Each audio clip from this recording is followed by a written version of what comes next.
Hello everyone, Pandey ji classes में एक बार फिर आप सबका स्वागत करता हूं। स्टूडेंट जो इस समय क्लास 10 और क्लास 12 में पढ़ रहे हैं उनके लिए आज का वीडियो काफी इम्पोर्टेंट है। इस वीडियो में हम बात करेंगे कि कैसे आने वाले टाइम में हम सीबीएसई बोर्ड की प्रेपरेशन करें, किन छोटे छोटे पॉइंट्स को आपने ध्यान में रखना है।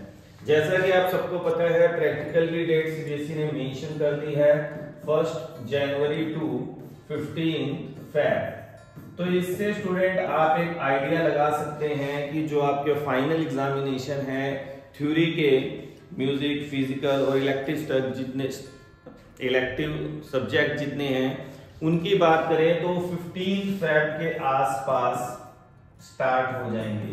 यानी आपके पास जो अगर टाइम की बात करें तो बहुत कम टाइम पीरियड आपके पास है। अप्रोक्सीमेटली ये मान के चलिए कि अगर हम बात करें 15 दिसंबर से 15 जनवरी या 15 जनवरी से 15 फरवरी, तो आपके पास आज की डेट में अगर मैं बात करता हूं स्टूडेंट तो 2 मंथ्स आर लेफ्ट, जिसमें कि आपको एक तो सीबीएसई के प्रैक्टिकल एग्जामिनेशन जो स्टूडेंट क्लास +2 में है तो आपके 1 वीक अप्रोक्सीमेट मान के चलिए, जिसमें chemistry, physics, account, business study, अलग अलग जो भी आपके पास सब्जेक्ट है उनके जो प्रैक्टिकल्स हैं उनमें आपका 1 वीक कंज्यूम हो जाएगा। अभी कई स्टूडेंट्स ने प्रैक्टिकल फाइल भी नहीं लिखी होगी, अगर नहीं लिखी है तो उसको लिखने में भी आपका टाइम लगेगा। आपके स्कूल्स में प्री बोर्ड एग्जामिनेशन भी चल रहे हैं, तो अगर इन सब चीजों के अगर हम डेज को काउंट करें तो मैं कहता हूं आपके पास 2 मंथ से भी कम टाइम बचा है। अब कैसे हम एक अच्छा स्कोर गेन कर सकें उसके लिए मैं आपको कुछ छोटी छोटी बातें, टिप्स बताऊंगा जिससे कि आप 100% मार्क्स सीबीएसई में गेन कर सकें। सबसे पहले आपको क्या करना पड़ेगा स्टूडेंट, अपनी एक प्लानिंग करनी पड़ेगी, क्योंकि अगर हम विदाउट प्लान किसी काम को प्रोसीड करते हैं तो उसमें 100% सक्सेस नहीं मिलती। तो पहली बात तो आप ये करिए कि जो भी आपके पास सब्जेक्ट है, मान लो मैं क्लास 12 की बात करूं तो मैं केमिस्ट्री का टीचर हूं, आप सबको पता है। तो केमिस्ट्री में मेरे पास 10 चैप्टर्स हैं, तो उन 10 चैप्टर्स को मैं एक वेल ऑर्गेनाइज मैनर से क्या करूं, क्लासिफाई करूं कि मुझे कौन कौन से चैप्टर अच्छी तरह आते हैं और कौन से चैप्टर अभी मुझे ढंग से नहीं आते। तो पहले तो जो नहीं आते उनके ऊपर अभी वर्क करें, उन चैप्टर्स को आप पहले ले लें। और एक काम करें, जो मैं जब स्टूडेंट था एमएससी के अंदर मैं ये टेक्निक अपने लिए अप्लाई करता था, वो मैं आपको बता देता हूँ कि मैं क्या करता था, एक अलग से रजिस्टर बनाता था। उस रजिस्टर में क्या करता था कि जो भी चैप्टर मैं पढ़ रहा हूँ उसमें कुछ टॉपिक्स ऐसे होते हैं जिनको मैं बार बार भूल जाता हूँ, यानी कि पेपर में आता है मुझे उसको रिकॉल करना जरूरी है। तो उन टॉपिक्स को आप उस रजिस्टर में लिखना शुरू करें। हर एक चैप्टर वाइज उन नोट्स को बनाएं जो आपको फाइनल पेपर से एक दिन पहले पढ़ के जाने हैं। तो ऐसा एक रजिस्टर मेंटेन करें जिसमें आपके पास वो टॉपिक हो जिनको आप भूल जाते हैं, या आपको लगता है ये वाला टॉपिक मुझे एग्जाम से एक दिन पहले जरूर पढ़ के ही जाना चाहिए, कहीं मैं ये भूल गया तो वहां पे मैं अटेम्प्ट ना कर पाऊं। तो ऐसे फार्मूले, ऐसे न्यूमेरिकल्स जहां पे आप अटक रहे हैं, बार बार अपने टीचर्स के पास जा रहे हैं, सर ये वाला न्यूमेरिकल मेरा सोल्व नहीं हुआ, तो आप बताएं, तो उस न्यूमेरिकल को उस रजिस्टर में कंप्लीट सोल्व करें जब आप अपने टीचर से उस क्वेश्चन को समझ लेते हैं। तो ऐसे ऐसे क्वेश्चन जहां पे आप फंस रहे हैं, फिर जो प्रीवियस ईयर आपके पेपर हैं चैप्टर वाइज, जैसे कि आपने सपोज करिए केमिस्ट्री की बात कर रहा हूँ, haloalkanes and haloarenes, organic है, तो उसके जितने भी प्रीवियस ईयर 15 ईयर जो प्रीवियस ईयर क्वेश्चन पेपर है उसको अच्छी तरह सोल्व करें और एनालाइज करें कि सीबीएसई किस टाइप से क्वेश्चंस को पेपर में डाल रही है, किस टाइप के पैटर्न पे ज्यादा फोकस कर रही है। तो उन्हीं पैटर्न्स पे आप ज्यादा फोकस करके क्या करें, स्टडी करें। तो इस टाइप से आप चैप्टर वाइज हर एक चैप्टर के एक शॉर्ट नोट्स बनाएं जो कि आपको पेपर में हेल्प करेंगे। तो सबसे पहला काम आप क्या करेंगे, शॉर्ट नोट्स मेंटेन करें जो कि आपने बोर्ड में पेपर से पहले पढ़ना है। क्लियर हो गया स्टूडेंट? तो चैप्टर वाइज इनका मार्क डिस्ट्रीब्यूशन करें। अब सेकंड पॉइंट आता है कि हमने चैप्टर क्लासिफाई कर लिए।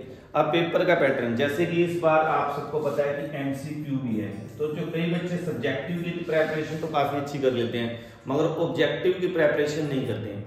या केमिस्ट्री की बात करूं तो 18 मार्क्स आपके ऑब्जेक्टिव क्वेश्चंस हैं, उनकी अलग से प्रेपरेशन आप नहीं करें तो उसके लिए कम से कम मैं कहूंगा कि हर एक बच्चे को एनसीईआरटी एग्जाम्पलर के क्वेश्चन जरूर करें स्टूडेंट। तो एनसीईआरटी एग्जाम्पल में एक्सेशन रीजनिंग दे रखे हैं, तो उनकी हर एक चैप्टर वाइज क्या करें आप उनको या तो प्रिंट फोटोकॉपी करवा लें या एक जगह मेंशन कर लें, क्योंकि एक बार अगर आपने एसोसिएशन रीजनिंग पहले पढ़ रखा है और वही क्वेश्चन अगर आपको सीबीएसई एग्जाम में आ जाता है तो वो क्वेश्चन गलत नहीं होगा। नए क्वेश्चन में कई बार दिक्कत हो जाती है, क्योंकि एसोसिएशन रीजनिंग में लगता है कि ये ऑप्शन भी सही है, ये ऑप्शन, सबसे ज्यादा कंफ्यूजन होती है। तो उन क्वेश्चंस को जितने भी एसोसिएशन रीजनिंग है उनको एक जगह आप क्या कर लें, नोट डाउन कर लें और उसकी आप एक अच्छी तरह प्रेपरेशन करें।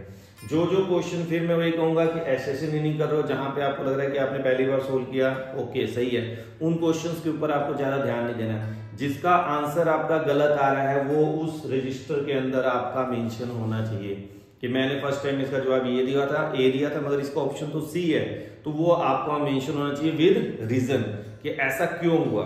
ठीक है, एक इस चीज को ध्यान रखें।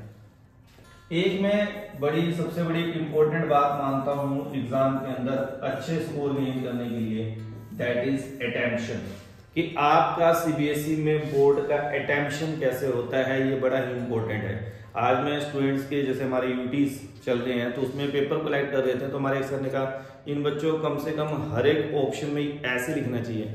मैंने कहा बिल्कुल सही है सर। तो अटेम्प्शन कई बच्चों की अच्छी नहीं होती, जैसे कि मान लो एमसीक्यू है, आपने फर्स्ट का ए मेंशन किया, तो फर्स्ट का ए मेंशन करके जो आंसर है ए वो भी तो आप लिख सकते हैं, तो आपका बेटर काउंट होगा। हर एक क्वेश्चन के बाद आपने एक क्वेश्चन सपोज करिए सोल्व पूरा कर दिया, तो उसके बाद एक लाइन का गैप जरूर दें।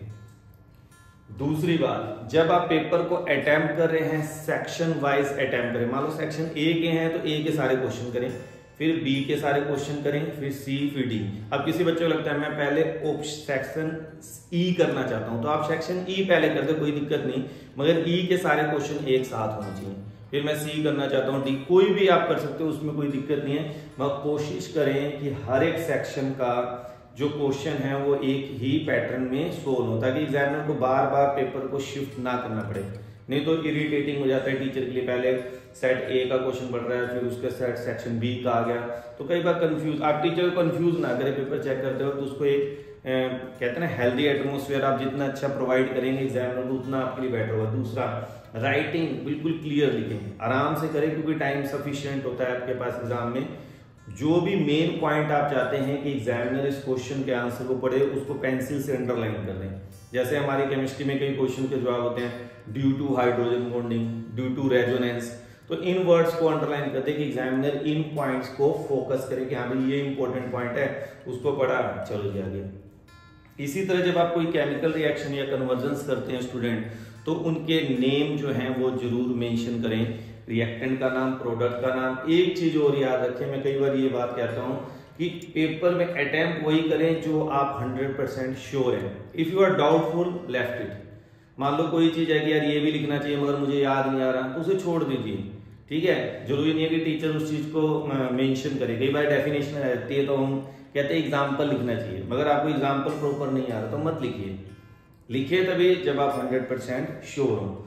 ठीक है, इन छोटी छोटी पॉइंट्स को स्टूडेंट आपको क्या करना है, याद करना है, और अपने माइंड को एक, ये थोड़ा डिफरेंट टाइप का कॉन्सेप्ट है जो मैं आपको दे रहा हूँ, एक अपने माइंड को रोज एक एक्सरसाइज जिसे हम कहते हैं, एक कहावत आप लोगों ने सुनी होगी, हम जैसा सोचते हैं वैसे हम बन जाते हैं। हम जैसा सोचते हैं लॉन्ग टाइम तक वैसे ही हमारी लाइफ में इंप्लीमेंट होता है। तो be positive in your life, always think about the higher percentage.